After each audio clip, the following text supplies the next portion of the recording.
नमस्कार साथियों, India news digital के न्यूज़ रूम से मैं हूं स्वाधीन तिवारी और मेरे साथ हैं मेरे वरिष्ठ सहयोगी राकेश जी। आज चर्चा का मुद्दा कहें या बात कहें कि कांग्रेस परिवार जो अमेठी और रायबरेली की हाई प्रोफाइल सीट यूपी की मानी जाती थी, और मेरे ख्याल से राकेश जी आज़ादी के बाद अगर यूपी की कोई हाई प्रोफाइल सीट रही है तो अमेठी और रायबरेली रही है। देखिए, सही आपने कहा स्वाधीन जी कि जिस तरह से अमेठी और रायबरेली गांधी से शुरू और गांधी तक खत्म होती थी, लेकिन 2019 में गांधी आधा हो गए जब अमेठी से स्मृति ईरानी जो है वहाँ से चुनाव जीत गई। और रायबरेली जब अब सोनिया गांधी वहाँ से अपना नाम अलग कर लिया, हाँ, अब वहाँ से लड़ नहीं रही हैं, राज्यसभा से राजस्थान से आई हैं। अमेठी और रायबरेली में ये लग रहा था कि एक बार राहुल गांधी हो सकता है कि अमेठी आएंगे और रायबरेली से प्रियंका गांधी शायद स्मृति की चुनौती स्वीकार करेंगे। लेकिन देखिए, सभी सीटों का हो रहा है, लेकिन अभी तक जो है कांग्रेस खामोश है अमेठी और रायबरेली को लेकर। तो यहाँ बात को थोड़ा सा और पीछे ले जाने की जरूरत इसलिए भी है राकेश जी कि अमेठी और रायबरेली के बारे में कहा जाता है कि जनता वहाँ की, जो हम लोगों की रिपोर्ट्स में भी सामने आ रही है, कि वहाँ की जनता ने साथ नहीं छोड़ा। सोनिया गांधी जी ने पत्र जाहिर करके माफी मांग ली। राहुल गांधी जी के लिए माना जा रहा था कि वो स्मृति ईरानी की चुनौती स्वीकार करेंगे। हालांकि स्मृति ईरानी बहुत पहले से बैटिंग कर रही हैं और कहीं ना कहीं मानसिक तौर पे वो राहुल गांधी से जीत चुकी हैं। इस बात को भी मानना चाहिए। चुनाव में जीत दर्ज भी की ना, चुनाव में जीत दर्ज की और मानसिक तौर पे भी जीत दर्ज की। जो अभी जो है जी वो काफी बढ़त में है, काफी बढ़त में। हाँ, बढ़त इसलिए कि जो आपने मानसिक जीत कहा, क्योंकि उन्होंने चुनौती दी थी कि अगर है तो आप लड़िए, देखते हैं किसके आपने क्या किया और मैंने 5 साल में क्या किया। तो कहीं ना कहीं ये जनता को बेसहारा करने की बात होगी, क्योंकि थोड़ा सा अगर हम पीछे लेके जाएं, जब भी गांधी परिवार ने अमेठी और रायबरेली सीट को चुना और चुनाव लड़ने की शुरुआत की, आपातकाल एक ऐसा दौर रहा, सन 77 की बात हो रही है, कि वहां थोड़ा सा गांधी परिवार डगमगाया, लेकिन जनता ने कभी डगमगाया नहीं। इतना बुरा हाशिया 2014 के पहले शायद किसी ने कल्पना भी नहीं की। सही कहा आपने, क्योंकि जिस तरह से 1977 के वाकया को छोड़ दीजिए तो कांग्रेस के लिए ये कांग्रेस की गढ़ थी, आप कहीं हार जाइए, लेकिन ये अमेठी और रायबरेली छोड़ता नहीं था गांधी परिवार के साथ। और यूपी की हाई प्रोफाइल सीटों में ये इकलौती 2 सीटें हुआ करती थी जो यूपी की हाई प्रोफाइल सीटें मानी जाती थी। ये बात मैं इसलिए कह रहा हूं क्योंकि आज के दौर की अगर बात करें तो यूपी में कई हाई प्रोफाइल सीटें हो गई है, जैसे कि बनारस हो गया, लखनऊ माना जाता रहा है, चाहे आडवाणी जी का दौर रहा, चाहे राजनाथ जी ने उसको टेक ओवर कर लिया, लेकिन ये सबसे हाई प्रोफाइल, मैं माफी चाहता हूं, मैं अटल बिहारी वाजपेयी जी की बात कर रहा हूं कि अटल बिहारी वाजपेयी जी जीत कर थे, लेकिन उस सबसे अगर बड़ा रुतबा होता था, माना जाता था, वहां की जनता अपने आप को वीआईपी कहती थी कि मैं उस क्षेत्र से आता हूं जहां से पीएम चुन करके आते हैं। सही बात आपने कहा, अमेठी और रायबरेली ये ऐसे सीट थे जहां से ये कहा जाता था कि अगर कोई भी वीआईपी इंडिया की बात करूं, भारत में की बात करूं, तो ये दोनों क्षेत्र हुआ करते थे। लेकिन अब जो स्थिति है, जो आपने जिक्र किया कि वाराणसी में जब से प्रधानमंत्री नरेंद्र मोदी यानी 2014 से वो जो है सबसे वीवीआईपी हो गया। लेकिन अगर कांग्रेस के दृष्टिकोण से कहें तो कांग्रेस के लिए अमेठी और रायबरेली 2 ऐसे कंस्टिट्यूएंसी जिस पर जो है कांग्रेस नाज करती थी, लेकिन आज ये हाल है कि दोनों जगहों से कांग्रेस का उम्मीदवार की घोषणा नहीं। ये कहीं ना कहीं लगता है कि जिस 80 लोकसभा क्षेत्र हैं उत्तर प्रदेश में, और ये कहा जाता है कि जो रायसीना हिल के लिए जो तय होता है वो वहीं उत्तर प्रदेश के ही जरिए जो है। हाँ, उत्तर प्रदेश से आप जो कहना चाह रहे हैं कि उत्तर प्रदेश से देश की सत्ता कौन होगी उसकी तस्वीर साफ होती है। और वहाँ पर जो कांग्रेस की स्थिति है, अगर आप अमेठी और रायबरेली से अगर आपके पास उम्मीदवार नहीं है, आप गांधी परिवार नहीं लड़ना चाहते, तो क्या संदेश देना चाहते हैं, ये सबसे बड़ी बात है। और ये जो उत्तर प्रदेश में जो चर्चा है ना, चाहे नुक्कड़ पर बात कर लें,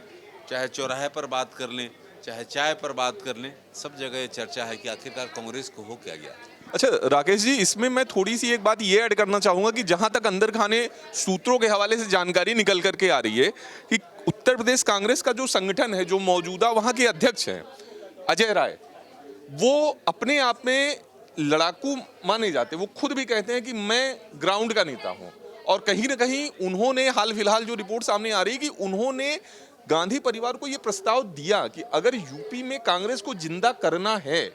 मुझे आपने अध्यक्ष पद की जिम्मेदारी दी, तो आप अमेठी पे आइए। देखिए सही कहा आपने स्वाधीन जी, जब उन्होंने उनको अध्यक्ष बनाया गया था जी। और जब उनको वाराणसी में स्वागत किया गया जी। तो उन्होंने जब पत्रकार उनसे सवाल किया तो उन्होंने अनाउंस कर दिया कि नहीं, अमेठी से लड़ेंगे राहुल गांधी। बिल्कुल। तो ये उनकी भी इच्छा है और उनका सीधे तौर पर ये कहना है कि कांग्रेस को अगर उत्तर प्रदेश में अपने वजूद को मजबूत करना है तो ऐसी स्थिति में गांधी परिवार को वहाँ पर आना पड़ेगा, यानी अमेठी और रायबरेली में। लेकिन अमेठी और रायबरेली को लेकर जो स्थिति है ना, इसलिए कांग्रेस को ये लगता है कि अब अमेठी और रायबरेली से जीतना जो है मुश्किल। लेकिन राकेश जी, खुद सोचिए कि ये मनोबल की कैसी हार है कि पार्टी अपने अध्यक्ष की बात नहीं सुन रही है। वो अध्यक्ष जो 2 बार से लगातार ये जानता है कि मैं पीएम मोदी जैसे चेहरे के खिलाफ हार जाऊंगा, लेकिन जब भी गांधी परिवार ने उस चेहरे को मौका दिया, उसने प्रधानमंत्री जी को बाकायदे मानसिक फाइट भी दी, बाकायदे चैलेंज दिया। मैं अजय राय की बात इसलिए कह रहा हूं क्योंकि ये माना जाता रहा है कि 2 टर्म कांग्रेस ने 2 टर्म में जो अध्यक्ष बदले, वो दोनों कहीं ना कहीं निर्विवाद तौर पे एक जमीनी नेता रहे। चाहे मैं पहले की बात करूं, लल्लू की बात करूं, और चाहे अब अजय राय, अगर वो अपने अध्यक्ष की ही बात नहीं सुनेंगे, और उन्होंने अजय राय जी का जो आपने जिक्र किया कि अध्यक्ष बनने के बाद जो उनका बनारस में स्वागत हुआ, आप याद करिए उन्होंने स्मृति ईरानी भी बहुत बड़ा कटाक्ष किया था। देखिए सही कहा आपने, क्योंकि जिस तरह से जो वस्तु स्थिति है ना, अजय राय भी ये चाहते हैं कि गांधी परिवार जो है ये चुनाव अमेठी और रायबरेली से इसके सदस्य लड़ें, चाहे प्रियंका आए या राहुल आए, लेकिन आए, क्योंकि उत्तर प्रदेश में अगर कांग्रेस को रिवाइव करना है, अपने आप को जीवित करना है, तो एक संजीवनी का काम कर सकता है। लेकिन जहाँ तक गांधी परिवार की बात है, इससे जो कहीं ना कहीं उनमें ये लगता है, जो अभी तक सीटों का अनाउंसमेंट नहीं कर पाई है, खासतौर पर इन दोनों क्षेत्रों को, लोकसभा क्षेत्र के लिए, तो ऐसी स्थिति में कहीं ना कहीं उनको लगता है कि यहाँ पर हमारे लिए अब सुरक्षित नहीं रहा, और इसीलिए कहने का मतलब ये है कि आखिरकार जो सीट में अनाउंसमेंट में देरी हो रही है, इसी कारण है कि आखिरकार किसको मैदान में उतारा जाए, ये सबसे महत्वपूर्ण, आखिरकार चेहरा कौन होगा। यह बहुत बड़ी बात कह रहे हैं, क्योंकि इस बात में फिर स्मृति ईरानी का जिक्र, और स्मृति ईरानी का दर्शकों में बताना चाहूंगा कि एक बयान राकेश जी अभी 3-4 दिन पहले उत्तराखंड में अनिल बलूनी जो बीजेपी के उम्मीदवार हैं पौड़ी गढ़वाल सीट से, उनका पर्चा भरने वो उत्तराखंड में जाती है समर्थन में, और वहां भी राहुल गांधी को लेकर के कमेंट करती हैं। भले ही वो अपने सिटिंग सीएम से बात करती हैं, उस कमेंट का मैं आपको उदाहरण दूं। वो कमेंट कुछ इस तरीके से था कि भले ही मैं सास भी कभी बहू थी, आप मुझे ये मानते हैं कि मैं बहुत ही उम्रदराज हूं, लेकिन जो कांग्रेस के युवा युवराज कहे जाते हैं, मैं उनसे भी उम्र में छोटी हूं, मैं मोदी कैबिनेट की सबसे छोटी मंत्री हूं। कांग्रेस के युवराज राहुल गांधी मुझसे कुछ इस तरीके से डरते हैं, मैंने उनको इस तरीके से पछाड़ा है कि वो बहुत दूर जा चुके हैं। तो स्मृति ईरानी के सारे बयान सही। देखिए स्मृति ईरानी अमेठी में जो है अपना पैर जमा चुकी हैं, और आपने देखा कि वे लगातार जिस तरह से वहाँ पर लोगों से मिलना, अपने कार्यकर्ताओं से मिलना, अधिकारियों को देखिए फ़ोन पर किस तरह से हड़काती भी हैं, मतलब दिशा निर्देश तो ही है। मतलब एक तरीके से कहा जाए, जो आपने बड़ी अच्छी बात उठाई कि एक सांसद के तौर पर केंद्रीय मंत्री, इतना इंपॉर्टेंट पोर्टफोलियो होने के बावजूद एक सांसद जनप्रतिनिधि के तौर पर जो समय देना चाहिए जनता को, आप जो कह रहे हैं बहुत महत्वपूर्ण आपने बात उठाई, वो समय स्मृति ईरानी देती नहीं, ना कि चुनाव के पहले। हाँ, देखिए यही सबसे बड़ी बात है, क्योंकि कोई भी नेता या कोई सांसद तभी अपने क्षेत्र में जो है फेमस होता है या उसको प्रसिद्धि प्राप्त होती है, जो आम आदमी के बीच में रहता है, उसकी समस्याओं के साथ रूबरू होता है, उसको समस्याओं को दूर करता है। तो मैंने यहाँ पर देखा है, क्योंकि स्मृति ईरानी को नज़दीक से देखने को मेरे को मिला है इनके कार्यालय में, तो इनका प्रॉपर सेल है, जो कि अमेठी से कोई अगर कार्यकर्ता किसी का अलग अलग, माने किसी का पानी, बिजली, कुछ और समस्या हो, तो उसके लिए बाजाबता, हाँ, जनता से जुड़े मतलब उसकी बाजाबता उनका सेल है, जो कि वो डायरेक्ट जो स्थानीय प्रशासन से कांटेक्ट में रहता है। अगर सड़क की बात है तो वहाँ का पीडब्ल्यू मिनिस्टर या जो केंद्र में जो मंत्रालय है उससे जो है, मतलब आप कहना चाह रहे हैं कि स्मृति ईरानी कुछ इस तरीके से अपने क्षेत्र की जनता से जुड़ी हुई हैं कि चाहे वो उनके सड़क नाली खड़ंजे की बात हो, चाहे वो राज्य सरकार के स्तर का मुद्दा हो, चाहे वो केंद्र सरकार के स्तर का मुद्दा हो, हर स्तर के लिए उन्होंने अपनी टीम गठित करके रखी हुई है सुनवाई के लिए। और न केवल अमेठी में, उनका लखनऊ में है, दिल्ली में तो मैंने खुद देखा है। तो स्मृति ईरानी जो है अगर हाल के दिनों में, मैं इसलिए कर रहा हूँ कि कोई नेता जो कि ज़मीन पर अपना स्थिति मजबूत किया है उसमें से स्मृति ईरानी है। और स्मृति ईरानी सबसे बड़ी चीज़ है कि कार्यकर्ताओं के बीच में, आप पार्लियामेंट में आप देख लीजिए, संसद में जो लोग आते हैं, ऐसे तमाम सेलिब्रिटी आप देखिएगा फ़ोटो खिंचवाने के लिए ना नुकुर करते हैं, लेकिन वो भीड़ इकट्ठा करके दम नहीं आप फ़ोटो खींचिए, आइए आइए। तो उस तरह का नेतृत्व जो है ये अंतर करता है स्मृति ईरानी का एक सेलिब्रिटी और जो आम जो सांसद है उसके बीच में। कहीं ना कहीं वो अपने आप को ढाल चुकी हैं कि एज ए आम सांसद,